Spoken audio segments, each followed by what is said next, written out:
Amém, queridos irmãos, chegamos à terça-feira, terceira semana. Nessa terceira semana, o título geral é Os Ternos Afetos de Misericórdia do Novo Homem. O título da terça-feira, Revestir-se de ternos afetos de misericórdia. O versículo, Mateus 9:6. Vendo ele as multidões, compadeceu-se delas, porque estavam aflitas e exaustas, como ovelhas que não têm pastor. Senhor Jesus, obrigado, Senhor, por mais um dia. Obrigado, pois o Senhor é o nosso pastor. Nós éramos como ovelhas sem pastor, como essa multidão, pessoas aflitas, exaustas, mas o Senhor nos buscou. O Senhor nos faz repousar em pastos verdejantes e nos conduz para junto das águas de descanso. Obrigado, Senhor. O Senhor tem nos guiado pelas veredas da justiça, por amor do seu nome. Nós sentimos todos os dias o teu cuidado, amado Senhor. Nós percebemos o lugar que o Senhor quer nos levar e o motivo do teu trabalhar em nós. Por isso, ainda que nós andemos pelo vale da sombra da morte, nós não precisamos temer. O Senhor está conosco até o fim. O Senhor tem nos conduzido. O teu bordão, o teu cajado consolam a cada um de nós. E o Senhor tem preparado uma mesa na presença dos nossos adversários. Obrigado, Senhor. Obrigado por tudo que o Senhor tem feito na nossa vida. De fato, nós temos presenciado, nós temos visto todo o teu cuidado amoroso. Nós temos percebido o resultado do teu trabalhar dia após dia, a palavra que o Senhor tem nos dado, uma palavra cheia de amor, uma palavra cheia de luz. Diante disso, Senhor, nós só podemos nos consagrar a Ti. Nós só podemos nos entregar ao Senhor. Permitir que o Teu Espírito nos guie para o melhor lugar, para habitar na Tua casa, por todo sempre, por toda a eternidade. Obrigado, Senhor. Jesus é o nosso Senhor. Muito bem, queridos irmãos. O título da terça-feira, Revestir-se de ternos afetos de misericórdia. Nós vimos ontem esse termo, a palavra em grego é splanknon. Eu quero ler aqui na página 42, irmãos, o segundo parágrafo, que fala um pouco sobre esse termo, segundo e terceiro parágrafo, e mostra também Mateus capítulo 9, ali nesse trecho, um trecho importante para todos nós percebermos o coração do Senhor. Então, página 42, segundo parágrafo. O viver de Jesus na terra revelou o seu splanknon. Jesus era cheio de ternos afetos de misericórdia e não veio à terra para ser recebido como rei, mas como servo para salvar o homem do pecado. Ele não se hospedava em lugares requintados, nem reunia pessoas em ambientes elegantes para declarar-lhes suas palavras. Jesus percorria cidades e povoados, ensinando em sinagogas, pregando o evangelho do reino e curando doenças e enfermidades. Hoje também seguimos essa mesma missão. Saímos às ruas pregando o evangelho do reino, levando cura, libertação e salvação às pessoas. Sabemos que Satanás usurpou o governo dessa terra, que ele escraviza todas as pessoas e que o mundo jaz no maligno. Por isso há tantos males físicos e psicológicos, mas o nosso Senhor veio como Salvador para curar as pessoas. Jesus nunca ignorou a situação da humanidade, mas se compadeceu dela, pois viu que as multidões estavam exaustas e aflitas como ovelhas sem pastor.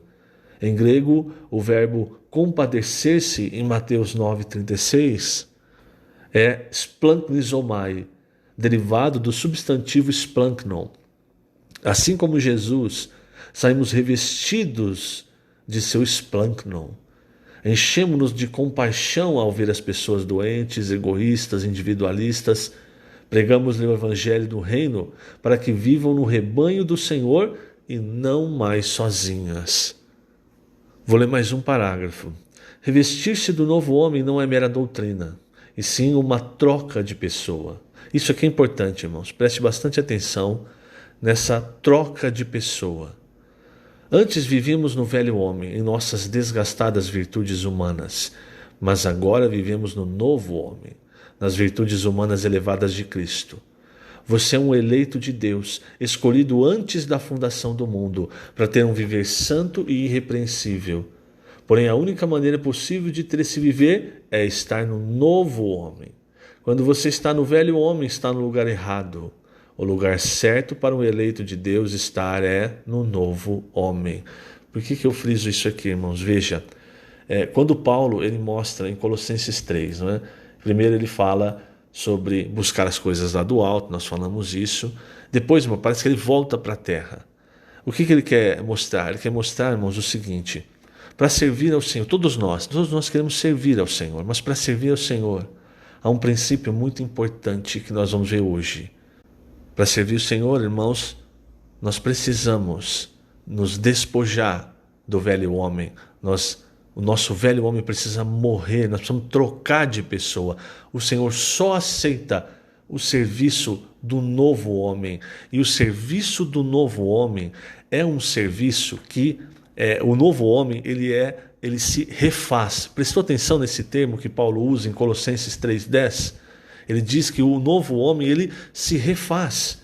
É como se Deus estivesse o construindo. Deus o estivesse formando. Hoje, irmãos, nós servimos ao Senhor principalmente na edificação da igreja. E quando acontece isso, irmãos, muitas vezes nós misturamos no nosso serviço a Deus as coisas do velho homem, o nosso desejo, as nossas emoções.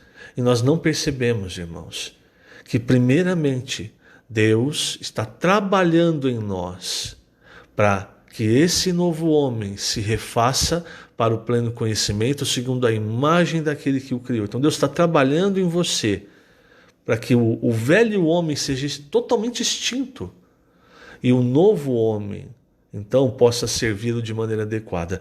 Talvez seja difícil entender isso, então eu vou dar um exemplo, irmãos. Veja só. Esse exemplo, na verdade, irmãos, é um princípio. É um princípio que se estabelece, que eu vou mostrar no Antigo Testamento, mas é um princípio que se estabelece por toda a Bíblia, principalmente agora com relação, fica muito claro para nós com relação ao novo homem. Veja, no capítulo 7 do segundo livro de Samuel, nós temos Davi, o rei Davi, que é um homem segundo o coração de Deus. Ele tinha um desejo.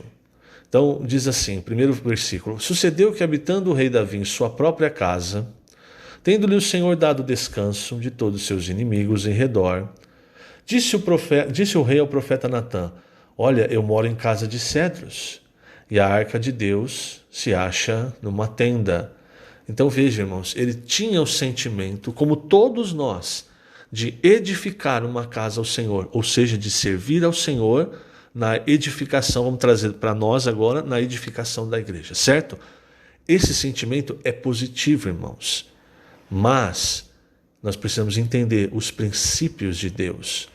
Quando Natã ouviu isso, imediatamente ele disse no versículo 3, Vai, faze tudo quanto está no teu coração, porque o Senhor é contigo. Mas Natã errou, irmãos.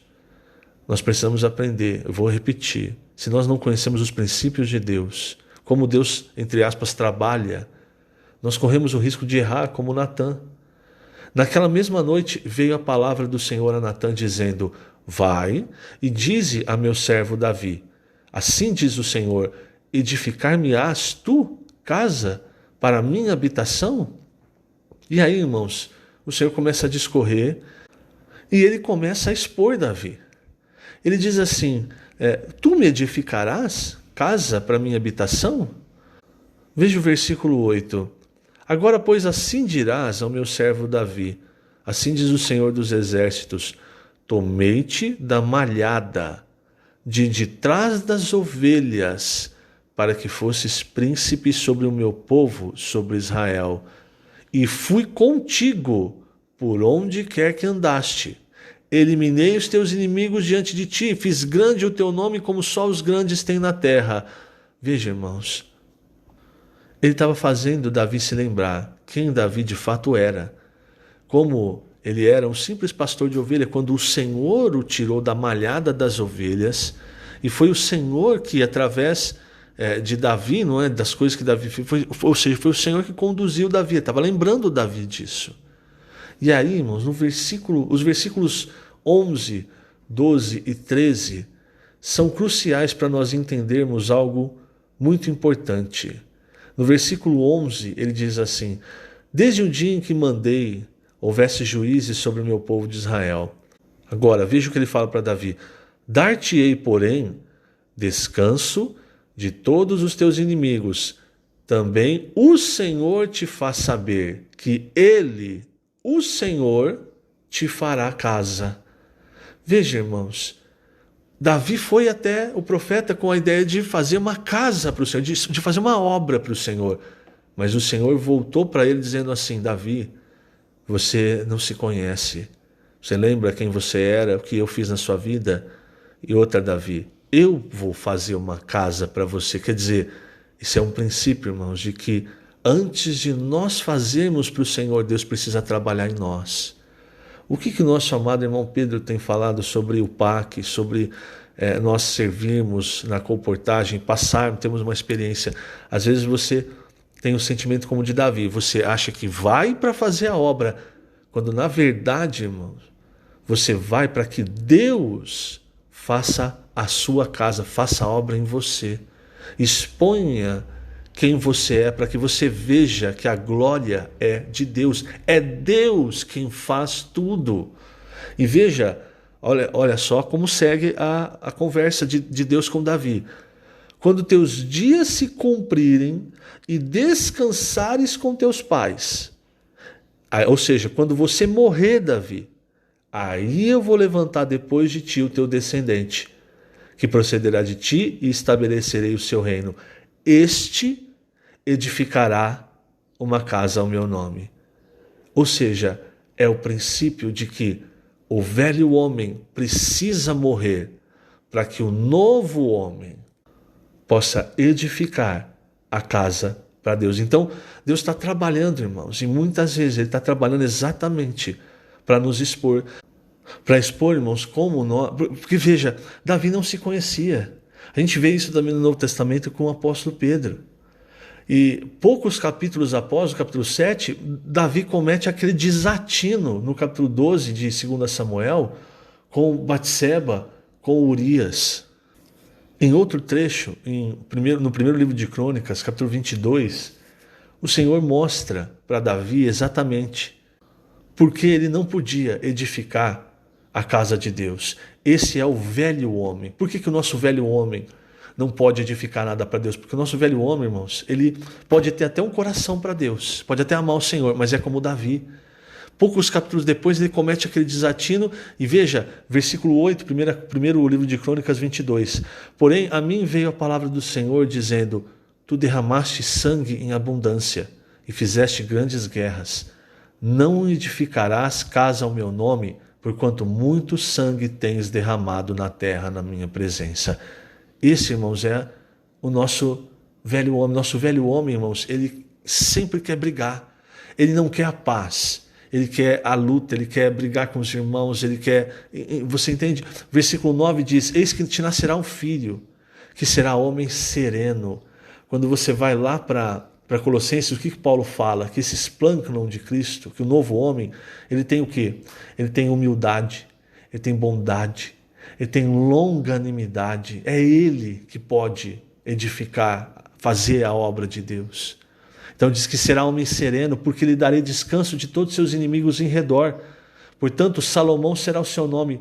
Paz e tranquilidade darei a Israel nos seus dias. Não se edifica a casa de Deus com guerra entre nós, porque muitos não aprenderam isso, irmãos. Ainda estão servindo a Deus com o seu velho homem. O seu velho homem é um homem de sangue, é um homem de divisão, sabe? Porque muitos ainda servem a Deus dessa forma, não negando a si mesmo. É que a casa de Deus, irmãos, ainda não foi edificada. Para edificar a casa de Deus, irmãos, é preciso graça e paz. Então, esse princípio de se despir do velho homem para se revestir do novo homem é crucial nós entendermos. Se eu não entendo isso, irmãos, eu não sirvo o Senhor adequadamente. Eu vou seguir o mesmo exemplo de Davi, servindo com o que eu acho, com a minha emoção, com meus sentimentos. E por que, irmãos, o Senhor ele quer fazer uma obra em nós? Ele quer fazer isso, irmãos, porque quando você vai lá para o Salmo 23, e agora não dá tempo de eu discorrer sobre esse salmo, mas é um salmo, irmãos, que mostra todo o crescimento de vida, os estágios espirituais, começando com o Senhor salvando-nos para se tornar o nosso pastor. Então, nesse salmo, o final, o versículo 6, ele fala assim: bondade e misericórdia certamente me seguirão, no versículo 6, todos os dias da minha vida, e habitarei na casa do Senhor para todo sempre. No final, quando você vai para Romanos 8, você vê que o desejo final de Deus, irmãos, é a nossa glorificação. É o final da nossa salvação, é a salvação do espírito, alma e corpo, é a salvação completa. Porque quando chegar o reino, irmãos, nós só habitamos na casa do Senhor, nós só vamos reinar se essa salvação estiver completa. E é para lá, irmãos, é para a glória que o Senhor quer nos levar. Por isso tem esses estágios. Por isso você vai precisar passar, muitas vezes, pelo vale da sombra da morte. Mas você não precisa temer quando você estiver passando essas experiências, porque o Senhor é o seu pastor. Ele que te conduz a pastos verdejantes, Ele que te conduz à água de descanso, Ele está junto com você também quando você passa pelo vale da sombra da morte. Ele tem o bordão, Ele tem o cajado, isso tem significado espiritual, irmãos. Infelizmente não dá tempo de discorrer sobre cada riqueza que tem aqui. Mas por que eu puxei esse salmo? Para você perceber, irmãos, nós todos éramos ovelhas, como Mateus 9 diz, sem pastor, exaustas, aflitas. E o Senhor nos buscou. Buscou através de pessoas. E hoje o Senhor está também nos enviando. Está dizendo, olha, sai, vai às ruas, vai buscar as pessoas. Só que Ele está nos comissionando a buscar e também a cuidar das pessoas. Mas quando você se vê diante do serviço a Deus, do cuidado das pessoas, muitas vezes você desanima. Por quê? Por que eu desanimo? Eu vou dizer a minha experiência. Porque eu percebo, irmãos, muitas vezes é a minha mão que está fazendo a obra. Entende? E aí, irmão, o Senhor não aceita. Então a coisa não avança. É preciso, muitas vezes, derrubar o que eu fiz, porque você constrói torto. É o princípio que Deus falou para Davi. Você quer me edificar uma casa, mas eu vou edificar a sua casa. E aí, irmãos, o Senhor trabalha em mim. Trabalha em mim através de todas as situações. Ele trabalha em nós. E aí as coisas funcionam, irmãos. É assim que Deus faz. Primeiro, não quer dizer que você não deva servir. Não entenda errado. Não quer dizer que você não deva pregar o evangelho, que você tem que ficar na sua casa. Não. É quando você está ali, fazendo, saindo, que o Senhor está, então, trabalhando em você. Derrubando o que você construiu, para que Ele possa construir, irmãos. E o final é que cada vez mais nós vamos habitar na casa do Senhor. Hoje nós habitamos através de estar no Espírito. Mas no final, irmãos, no final, agora que o Senhor voltar, nós não vamos precisar sair mais. Nós vamos habitar na casa do Senhor para todo sempre. Vou terminar com página 43, último parágrafo. Por isso ministramos essas palavras a esse grupo de eleitos, incluindo você. Creio que essas palavras não voltarão vazias, mas produzirão frutos nos escolhidos. Como filhos e herdeiros de Deus, temos um preço a pagar. Sofremos com Cristo pela edificação da igreja, todavia não focamos o sofrimento, pois nossa esperança é a glória a ser revelada em nós. Toda a criação sofre na vaidade, até alcançar a glória, quando então será liberta do cativeiro da corrupção. Você entende por que esse salmo termina habitando na casa do Senhor para todo sempre? É quando você entra na glória, é o final de tudo, irmão. O final de tudo. Hoje mesmo, o final de tudo é quando nós entramos no Espírito. Quer dizer, é o objetivo de Deus. É ali que Deus trabalha. É ali, irmãos, que nós somos revestidos do novo homem com as virtudes necessárias para a edificação da igreja. Quais são? Versículo 12 de Colossenses 3, o esplancnon, que é os ternos afetos de misericórdia, a bondade, a humildade, a mansidão, a longanimidade. Você percebe que tudo isso é para as pessoas? Por quê? Porque é o novo homem que edifica a casa de Deus. É o exemplo de Davi com Salomão. É só quando Davi morre que chega então Salomão, irmãos, que é um tipo de Cristo. Na verdade, tudo o que agrada a Deus é Cristo. E se nós não nos revestirmos do novo homem, que é a imagem de Cristo, nós nunca vamos agradar a Deus, irmãos. Isso é muito importante nós entendermos. Que o Senhor te abençoe grandemente nesse dia. Lembrando, estamos colocando essas gravações no YouTube, no canal do YouTube da Igreja em Ribeirão Preto. Jesus é o Senhor.